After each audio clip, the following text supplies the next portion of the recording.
happening, YouTube? Today we got another video for my crazy channel. I don't know if I'm gonna name it, but we got all the engines that I got for a little mini bike right here. You can't see it. It's gonna stay off camera for a little bit. And all my 30 trillion motors that I have for it, and how I got all of them. So let's get into it. Alright, so first, got this little 5-horse Briggs. Instead of the yellow cover, that was chipped and stuff, I now have this nice red one that's supposed to be matching that. So it had a carburetor on it, but there were no governor linkages and stuff for it. So my dad found a rototiller that was free, and it had a nice chrome gas cap, so I put that on here. Just had an air filter, which this thing never came with, and it had the carburetor, because the old carburetor was absolutely garbage.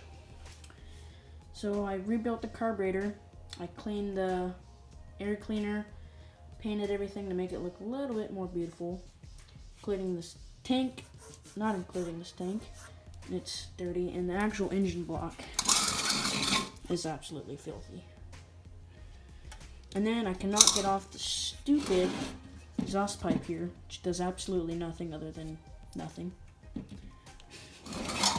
And we have this here, which is not supposed to be on there. I'll get to that in a little bit. Now, we have the stock engine to my mini bike. This is a really cheap knockoff 3-horsepower engine. I didn't bother doing absolutely anything to this engine other than modifying the governor. This little screw here, it's welded in, so we couldn't back it out or anything to adjust the governor. And if you give it gas, the little thing hits there and limits the throttle with the governor. But if you shorten that or unscrew it, it'll rev higher.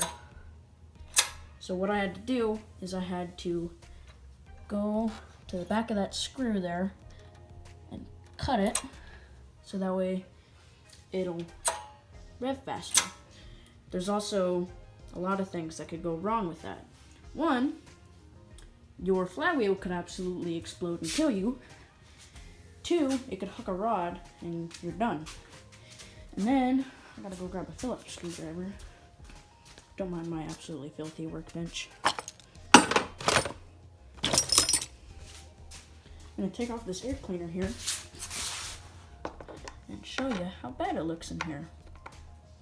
Because from the factory, this engine did not come with any oil on the filter, the air filter, which is kind of a problem because I didn't really know that.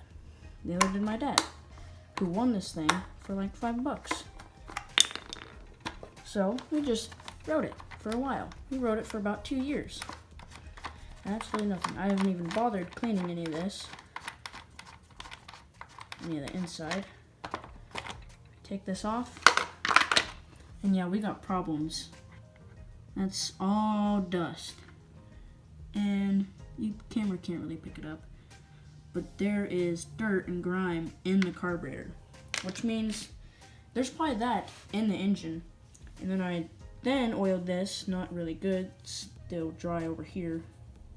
So I tried, but I don't really care, because this engine absolutely sucks. It was so gutless. It gets up to 30 miles an hour with the governor thing. I never checked it before I did the governor, so I don't know how fast this engine goes factory on this. So I'll kind of halfway put this on. Okay. Now, we move to this thing. This here is my mini bike. You can see here, CT100. And this thing, also, it's only I want to say 99cc. This is a 213, but it's a flathead, so it only makes 5 horsepower instead of the Predator 212s, which are 6.5. This thing here, this is a Tecumseh 6.5 horsepower. It is 195cc. It has double the horsepower as that with 100 more cc's. And I'm not running an air cleaner on it right now because I don't have an air filter. I'll get to that in a little bit, once again. So, this engine is brand new. It may not look like it because it's all corroded, but it is brand new. And the reason I know that is because my grandpa had this engine sitting in his backyard since this thing was brand new. And he didn't bother to use it on anything. He was going to put it on a mini bike, but he didn't. I don't know why, but he did. He didn't. So he gave it to me because he wasn't going to use it. It's been sitting in his backyard forever. And I decided to put it on this thing. The air cleaner was moldy, and I did not want to get any mold in the intake and absolutely destroy this motor. So I didn't do anything. So I just running nothing. But I've only really ridden this thing like 2 times. So I don't really care. The pull starter for the spring that retracts the pull start, that broke and I had to get a new pull start. And yeah, the engine was really just a bolt-in. There's only one thing I don't like about it. I do not like, it's really hard to tell, but here, this is the intake, and way down here is the carburetor. So the air and fuel has to travel up, which is not the best for these kind of engines. They want to be a flow, just like if I had it where it came out of here and went straight out this way, it'd work awesome. Got a brand new clutch on there, 12 tooth. I have no clue what size this thing is, but it is massive. And then I couldn't run the dipstick thing that ran up, that's on the Briggs, way over there, because it hit the chassis up here. And I was hoping I was going to be able to run through the center, but it wasn't. It didn't fit. It was just going to go straight into the gosh dang bar. So I can't run that. So I took the oil cap, if you want to call it, from the Briggs, put it on this thing, and it works. I really can't check the oil unless I unbolt the engine and scoot it out. So that's the main downside. But the real downside to this is this gas tank here. So this was my budget here. This has to be the cheapest thing you could have done to get a fuel tank, because the fuel tank was too high and it wouldn't fit in here. So what you had to do, or what I did, is I took the rear fender bracket right here. I cut a piece of 90 angle iron. Cut a piece of angle iron, drilled holes in it and stuff, measured everything out. And I have this crazy thing mounted up here, which, I mean, it's sturdy-ish. I got really small screws holding it on though, so I don't know. It works. It stays on there. And then we have this crazy long fuel line that runs from there all the way into the carb over there. I have absolutely no gas, as you can tell from the fuel filter. And that's kind of what I've been doing. That's why I really don't upload very much, because I don't really have time to record everything. I just do it, get it done. So, see you all in the next video. Bye.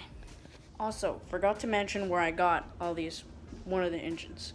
So this Briggs engine, this one here, that one of my friends had it on his go-kart, but he wasn't using the go-kart. He was using the go-kart, but he had a Predator on it because he didn't want to worry about that thing. So he gave it to me for free. So I was like, I'll fix it up and I'll put it on my mini bike, because why not? Also, you'll probably see this thing in the background a lot.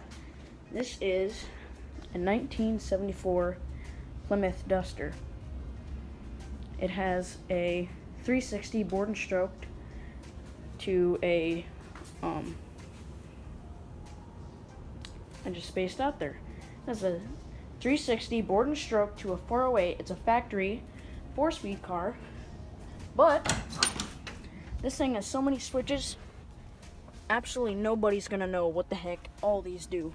And this was none of our doing. But as you can see there, got a Hurst shifter, Steering wheel is loose, like this nut. You can just loosen that, you know, because that's safe. Blinkers here. One second, I gotta flip the camera around. These blinkers here, you'd think that actually worked the blinker. It doesn't. That's the blinker right here.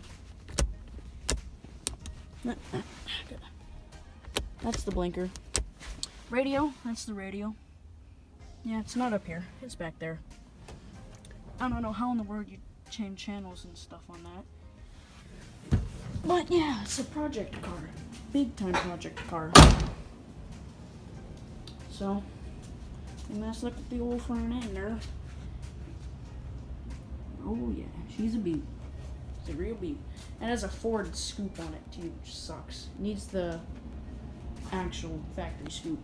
So, see ya.